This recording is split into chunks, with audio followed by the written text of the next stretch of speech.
So, we will continue. Don't worry, I won't go over time, so we will finish in like 45 minutes or so. Today's lecture, this very lecture is selected on a wide and it has two parts because it's a very important subject we are going to cover. Even if you know this whole thing, maybe you will see a different aspect or something new. We will talk about regularity in general. So what we had today, we noted that for many problems, you can really use the fact if you can guarantee that if you have two large subsets in a graph, then there is at least an edge in between. So if the second largest eigenvalue is small, if there is a large spectral gap, then you know that it's a random-like thing, so between two large sets you will see quite a few edges. But in general, you can't really guarantee that unless you have a special tool. So this tool is the regularity lemma. Some of the most important results in mathematics are called lemma as a tool to prove a theorem. Right, so for regularity, actually, they state, so we call regularity lemma. We will talk about graph regularity lemmas. And then we will talk about hypergraph regularity lemmas,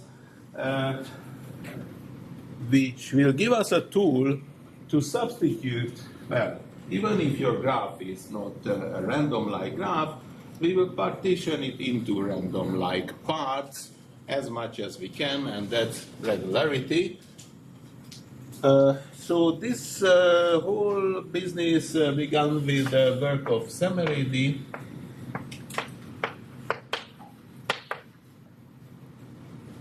A few decades ago, when he was working on Semeridi's theorem. Well, he didn't know that this is Semeridi's theorem, but he's working on it. But yeah, so that was really a fantastic result. Although Semeridi himself says that in the paper or in his work, that's not really regularity lemma. It developed later. They had. So there is this famous paper of Luja and Semeridi. Those Hungarian names, huh?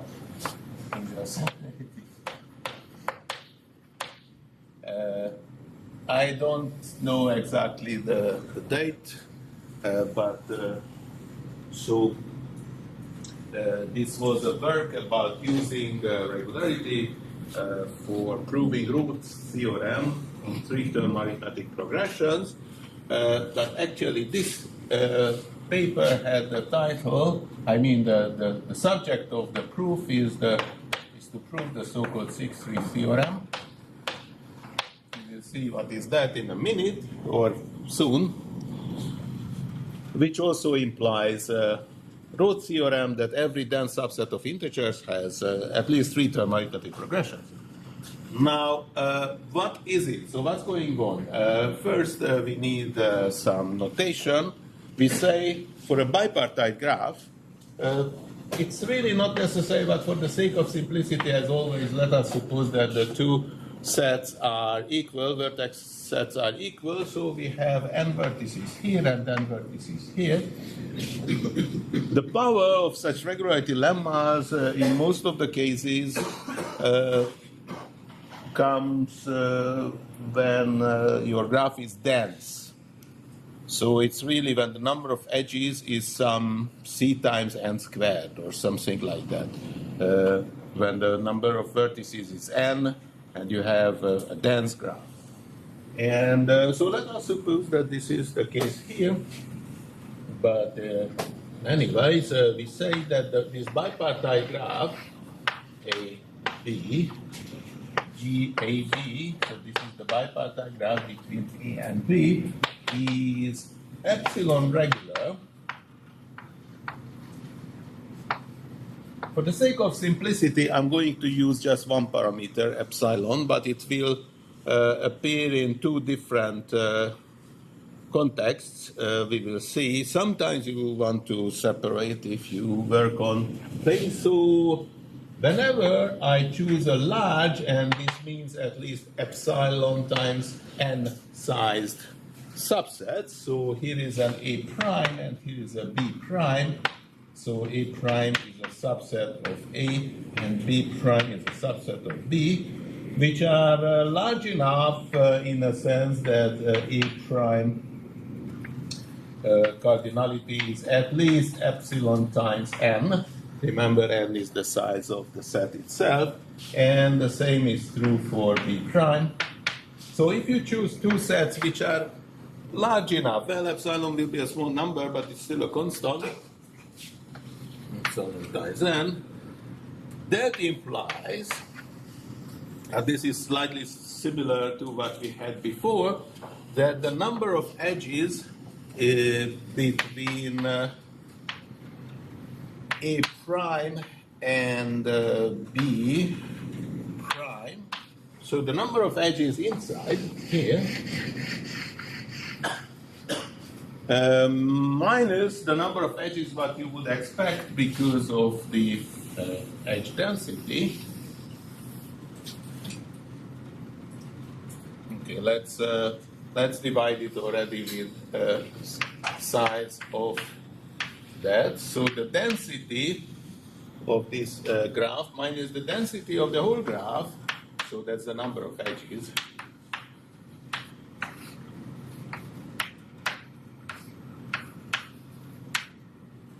is not far. They are not far from each other. So there are two positions where I used epsilon here. The densities are close, and at the point when I said, what do I mean about large enough set? If needed in some applications, you say, you introduce another parameter for this set, but this makes it easier. So this is epsilon regular. It means that at least if you choose some large sets, then you have almost the expected number of edges. Now, please note that this goes in two ways, so not much more and not much less, right? So this is like a random, of course a random graph satisfies that thing, and much stronger a random graph. In random graph, by expectation, you could go down up to epsilon to be 1 over root n. So even if your sets are like root n size, you still expect, that's actually the point where you can still say something. Anyways, so this is regularity, a bipartite regularity. Two parts are epsilon regular if this holds. Okay, so now let's see what can we do with the graph. So the regularity lemma, graph regularity lemma, there are various ways to state it. Let's just see the following, that for every epsilon larger than 0,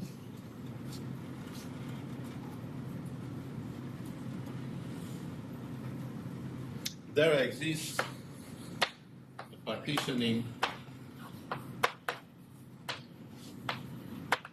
of the vertexes of a graph on n vertices. Now, usually we imagine n to be huge, so this works for huge graphs, but anyways, so we can partition the vertices of Gn into vertexes, say, V0, that will be a kind of,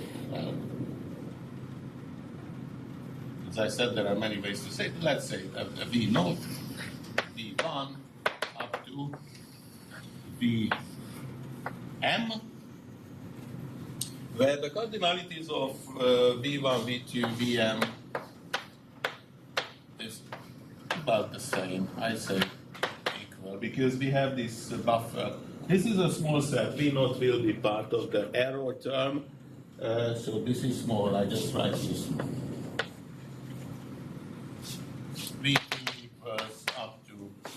VM. So now we have those classes, and in between all, so this is a partitioning, that after partitioning, all but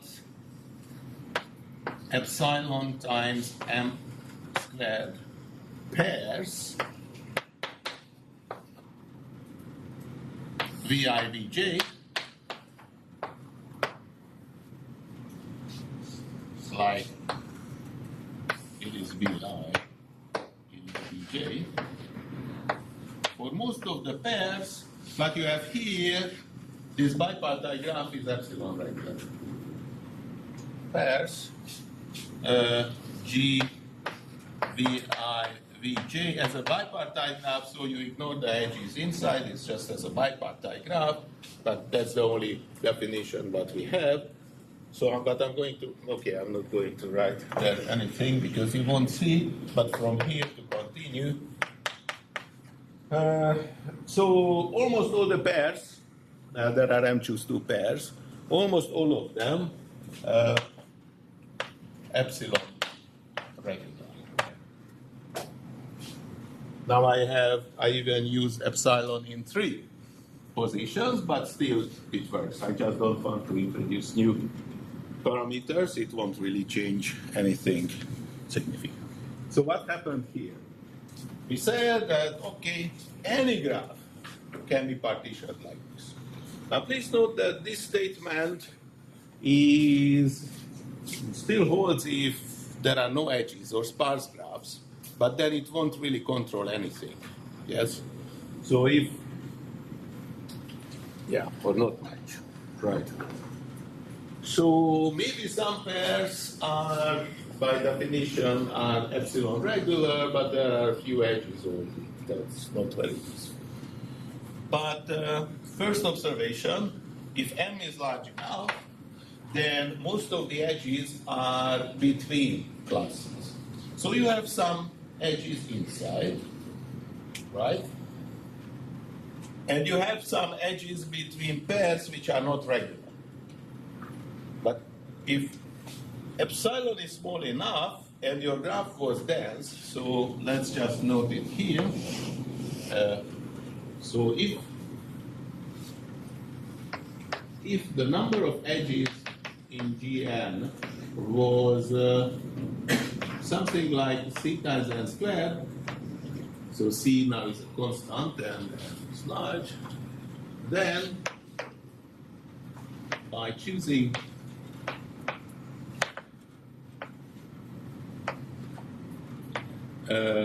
epsilon to be small, well, in terms of C,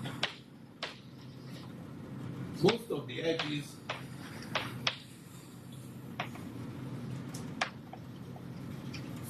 are between regular pairs.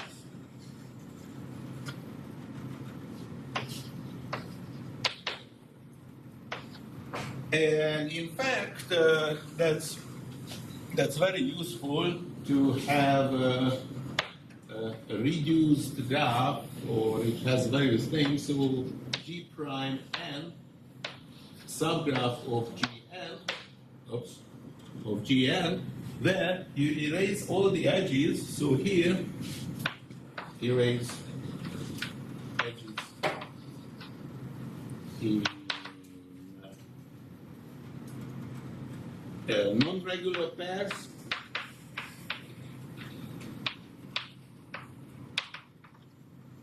and in ins and in partition classes, Vi, so that means inside edges, whatever you have. And let me introduce here another parameter, delta. Now this is not epsilon, this is delta. Where also erase edges, so here, and in pairs with density smaller than delta. So what happens? You have a graph, you do this partitioning, and often for many applications it's a good idea to get a subgraph and only work with the subgraph afterwards where you erase the edges inside, the edges in bad bipartite bipartite pairs which are not regular, and also pairs which are very sparse. In this case, in this graph, you know if there is any edge, then you know that it will connect two big classes with epsilon regular pair where the density is at least delta. And we will use that. I mean, this is a very useful transition. So if we use this notation, then we know what does it mean for us. Maybe there is another parameter, epsilon, but that's actually, I could even see. So, is it clear what is this statement? It says that, okay, any graph, no matter what kind of graph we have, we can actually do a partition where at least for those pairs behave a little bit like random. Good? Yes? Does it say anything about M or the sizes of these? So M is a constant, and you can request to be, well, it's definitely a constant which depends on epsilon. If you want to see the size, that unfortunately could be extremely large. There is no nice bound on it. There is just a tower type bound. So this form of regularity lemma used in theory, really not in practice. There is one particular graph which is the enemy of a good partitioning. That's the half graph. Let me just mention briefly. So we know the definition, we know what does it mean.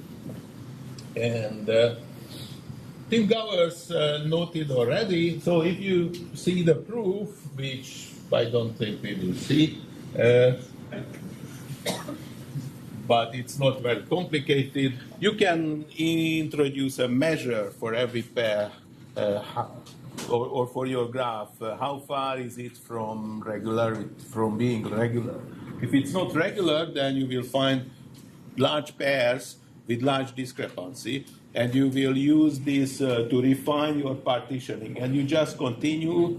You kind of prove that every time when you refine a partitioning, then your function, which measures this regularity, will increase. It will be just better, and suddenly this process will stop. It's a technical proof. Our focus now is on applications and to understand what's going on here. But for applications, you see, you're right. One should really warn the audience that this M is huge time to time. In order to reach epsilon regularity, this is actually a tower type bound on 1 over epsilon. So 2 to the 2 to the 2 to the 2 to the 2 to the, and the height of the tower is like 1 over epsilon and something like that. So I said half graph. The arch enemy. It's the graph, it's a bipartite graph. 1, 2.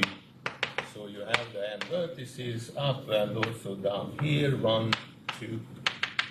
And now for every vertex, let's begin with 1. You connect it with every one. 2, you connect it only the ones which have a larger index, larger or equal index. 3 goes like this, and at the end you have just one edge going down. So this is a half graph. Now, not only that, this shows that you need a larger, you need many partition classes to have epsilon regularity. You see that from the picture, yes, just as a bipartite graph. No matter what you do, there will be very dense and very sparse parts. So it's hard to deal with, I think. But not only that, but recently, researchers from model theory, Maliaris and Cella, proved that if you forbid this graph, well, for a given k, if you forbid this graph as an induced subgraph, then you have a much better bound here. So not only this is a bad example, but it seems that this is the reason you can't have good bounds here. It's also amazing that you need some pretty deep results from model theory to arrive to such conclusions. Their work is very interesting. I don't understand the proofs, but the statements are really exciting, yes? Can we get all the pairs in the epsilon regular? Sorry? Can we get all the pairs in the And you can also get, if you have this one, then you can also get all the pairs to be epsilon regular, and you don't need any error term.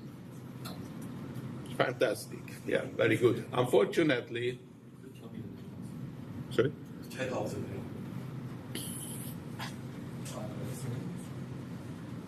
But she's in Chicago and Shella in Jerusalem. Sharon Shella. Where is he? In Jerusalem. Jerusalem, I think. Now, anyways,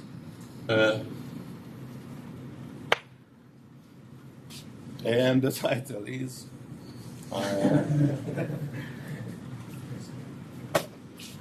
right.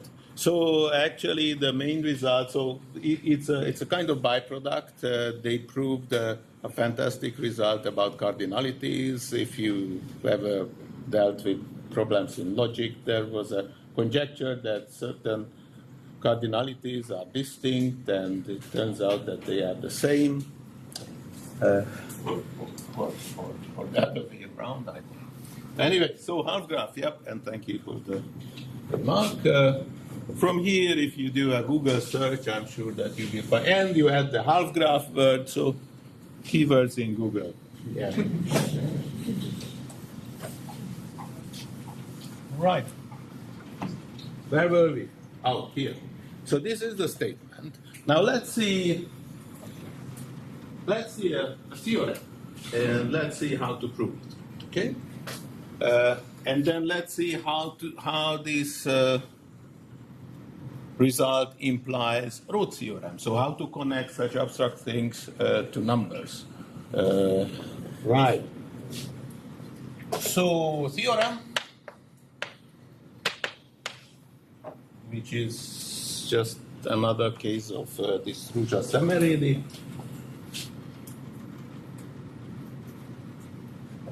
Theorem that if, let's see a bipartite graph, GAB, but as before, it has equal parts, MN. So this is A, this is B. Is the union of induced matchings. I will define it in a minute. Well, actually, it doesn't really matter, but M, induced matchings.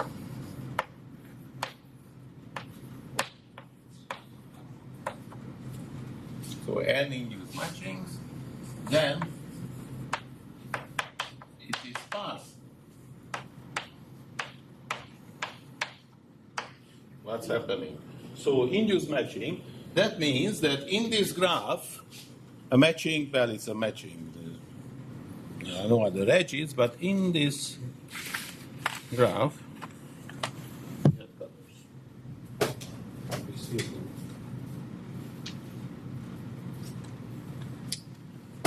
in this graph, you have one matching. Size is, well, up to n. You can't have more than the number of vertices.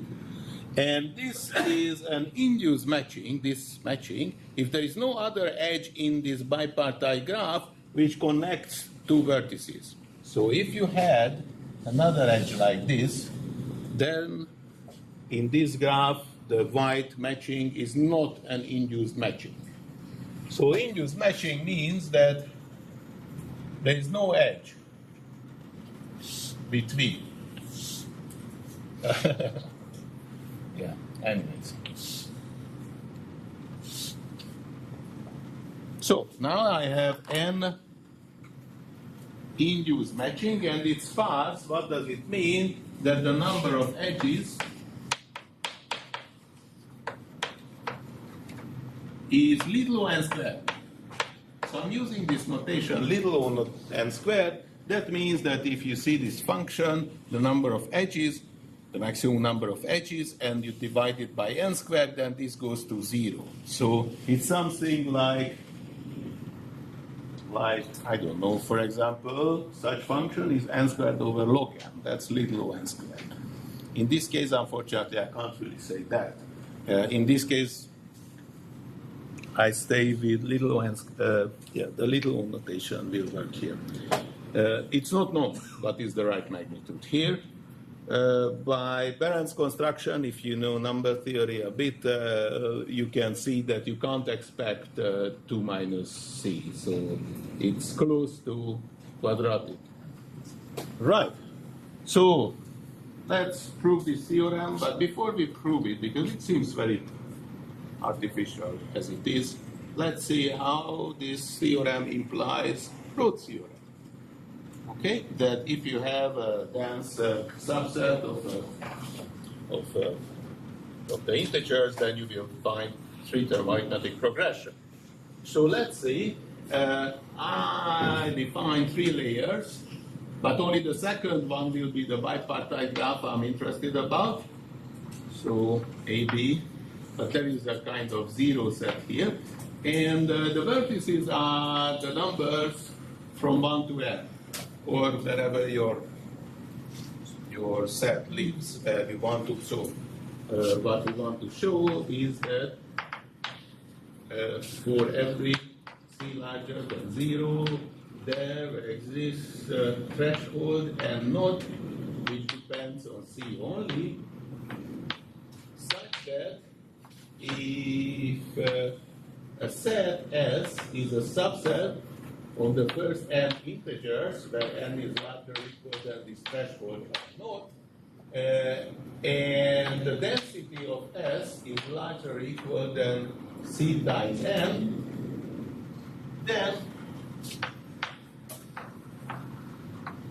S contains 3-time arithmetic progression, 3-term arithmetic progression. This is a theorem. We did see the coloring version, the corner, if you remember, and we will see different proofs, but just to see how this induced matching came here from number theory, let's see this example. So we have S. Now what we do that for every number here, x naught, the first one, we go and, so if let us suppose that S1, S2, and S3 are elements of S. Well, actually, so S is the collection of little s's. So x naught, for every x naught, so that will go from, well, up to n. For every x naught, maybe let's say 2n, doesn't matter. Here I will find the numbers x naught plus s1. S1 is an element, and I will connect an edge down here to x naught plus 2s1. Okay, and I do it for all elements of S. So if there is another one S2, then it's x naught plus s2, and I go down, and this will be x naught plus 2 S2. Now, every X naught, and you check that with all the translates, up to, say, X, right? Now, for every X naught, here you have a matching. That's a matching. Now, your exercise to check if you are still awake or not, is it true that they should be induced, or if not, then there is a three-term arithmetic progression? The answer is yes, I can help you. But why? Why? Why? Why? Okay, that's it. You have this X naught and an S1. X naught plus 2 S1. And somewhere else you have X naught plus S2. And down here, X naught plus 2S2. And if it's not induced, so then we will find an example, and this is also an X. Well, so that means that there is some X1 comes from some X1 and some X3. So this is also X1 plus S3. And this one here is also, well, it's X1 plus 2S3. Yes. Right? Now I leave this picture and I want you to solve, there are two equations. I want you to solve them. And then, if you really do so, then you get that among S, you have a three-term arithmetic progression. A plus B equals 2C. Okay, this is not a homework question. You don't have to work hard to find the answer. But that's it. So you see, this really implies nicely the theorem, root theorem, for example. And you can do nice geometric, arithmetic tricks to get some other results. So it's time to prove this theorem. Okay, so tomorrow, first of all, tomorrow I will introduce some special cases of hypergraph regularity. So I will show you many more interesting applications. The reason, my motivation is mainly to give you this tool, even if you know those results, those regularity results, it's a good idea to see various applications of it. And so here is the theorem. Let's see. So our first task is to do the bipartite version of regularity. We can do that, yes. So if you apply regularity lemma here, that means that the graph has those partitions.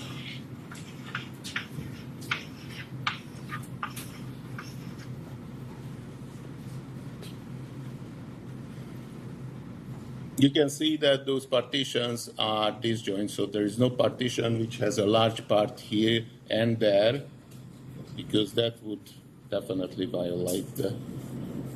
So we can do this partitioning, and also let's go one step further. Let's choose a delta, and let's see here this subgraph. So what we need is this G and delta.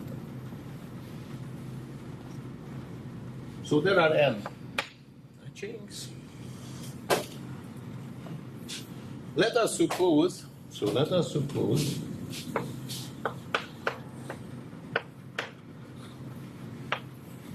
that the union of n induced matchings has C times n squared edges. So contradiction.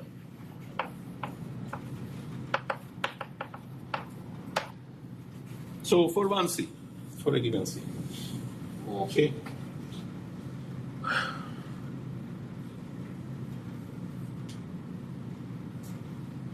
So we can get rid of the matchings which are very sparse because they don't contribute anything. So we know that, well, in these settings, every matching has close to C times N edges.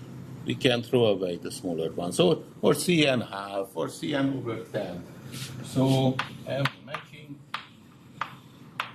we can suppose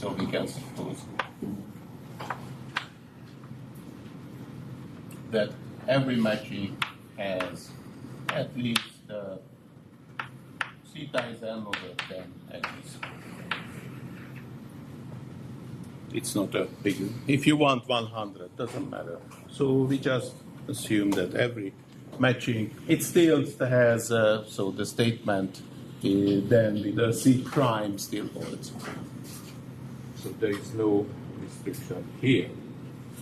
Okay, so after kind of cleaning everything, well, we still have edges, right? So let's see. There is an edge, and it came from a particular matching. Of course, every edge came from a matching, but for this particular matching, let's see all the vertices. I don't care where the edges are, but let's see all the vertices. So I have like C times N edges here. It's pretty large. And in particular, I want to find an edge, and I will, where not only there is an edge, but the number of points there is at least some epsilon times n. So maybe it's better to say in the following way, that if you see for any matching, for a matching, the vertices on the top and the vertices on the bottom, then if a matching, if an edge of the matching comes from a class where less than epsilon n vertice is present, then you can throw away those edges. For every class, you will throw away no more than epsilon times n edges from a given matching, yes?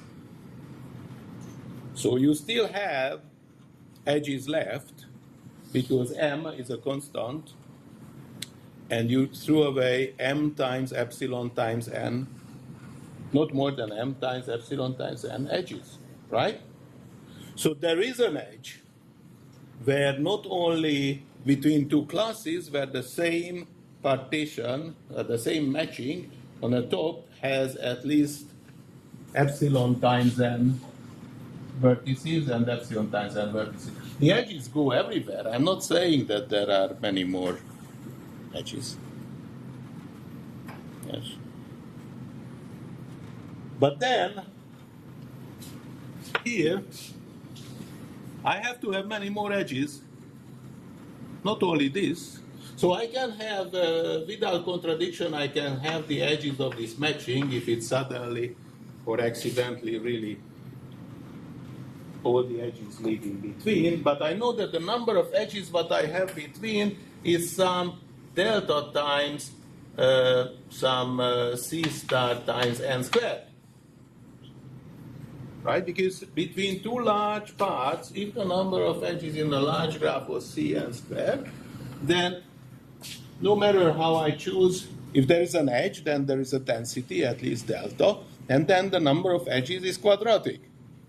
So if n grows, then the number of edges will be much more than the size, than linear, which is the maximum size of one particular matching to be here, right? But that means that you have this matching what we selected, and somewhere there is a vertex at top and bottom, and maybe there is one edge in between, and you have edges, many edges, and in particular at least one edge, well, many other edges from another matching, and that's it. That's not induced. Any questions here? So what happened here? The idea was that, okay, if the matchings are induced matchings, there are no edges in between, then using this partitioning, probably I will find just among the top and bottom vertices two parts where I have many edges in between. But that would contradict to the inducedness. So this is a non-trivial argument by far. I mean, even if you knew regularity lemma and I asked you to prove, there are many technical details to take care of, which I didn't. I mean, really choosing delta and epsilon with care. But by following this kind of hint or strategy, you could complete the proof using regularity. I give you one more example, and then that will conclude the day. But this is important, and it has nice applications, but also it's a kind of toy version of what we are going to do with hypergraphs tomorrow. And this is a strange statement. This was also, I think, a somewhat unexpected statement, unless you've seen it, then it wasn't such a big shock. If not, I should say actually, so when we teach in advanced discrete math the regularity lemma, it's very formal. There is no way that you will learn it and you will use it unless you really practice it. Just by knowing it, it won't really help much. It's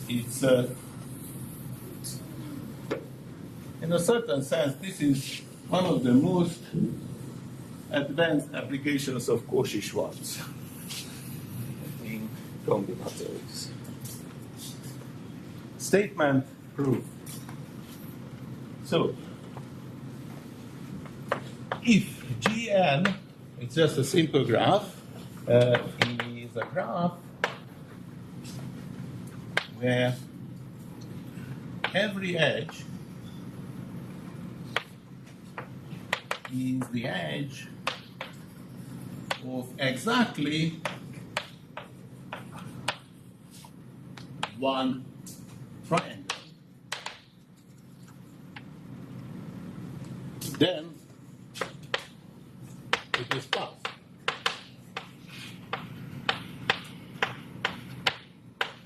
What? Every edge is the edge of exactly one triangle. If you begin to draw such a graph, then so far so good. But now you are not allowed to have the triangle here. That would be, this edge would contain 2. Okay, I'm still doing okay, right? But it seems like you force this graph to be very sparse. But I only said sparse, and if you remember what we had, this means that the number of edges is influenced there. Now, the strange thing is that you can't say much better. There are graphs with this property, but they are sparse. So, why? What can we do? Prove by contradiction using regularity. Prove by contradiction using regularity.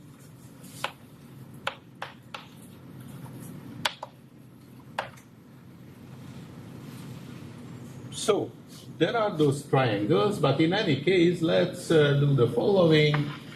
Surprise, surprise, let's partition. So, by contradiction, so suppose, let us suppose that the number of edges of Gn is C times n squared. Okay? Good. So now we do this partitioning. Now we choose delta with care, and be left with a graph Gn prime So what happened? We threw away by this reduction a small fraction of the edges. So less small. Depends how do you set now epsilon and delta. But still, you threw away less than 1/3 of the edges if you choose delta and epsilon with care. Yes? By this reduction thing.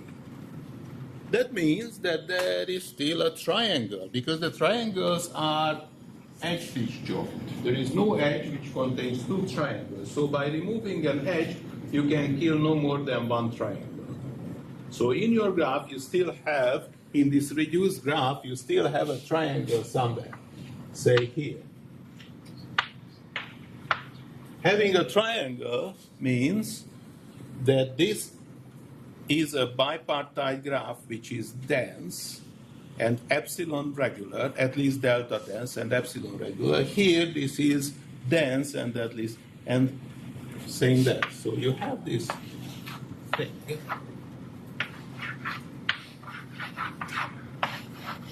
And epsilon regular. And I can finish early because one of the homework questions is to show that here the number of triangles is n cubed. And you can't have n cubed, yes, if every edge has only one triangle, then the number of triangles is not more than the number of edges divided by 3. So you get a contradiction. All what you have to do is to complete the homework. And but just one hint. So if you have, it's a useful thing in regularity that you can see that for most of the vertices you choose here, you have quite a few neighbors here and quite a few neighbors there. Because if you see the vertices which have very few neighbors here, that will be a very small class because it's epsilon regular, so you have to have a density. You can't have too few neighbors. And the same here. Okay, but if you have this, then you have two large sets, and this is also epsilon regular with density delta. So you have to have, now I almost solved your homework question, but there is still work to do. And well, enjoy the excursion.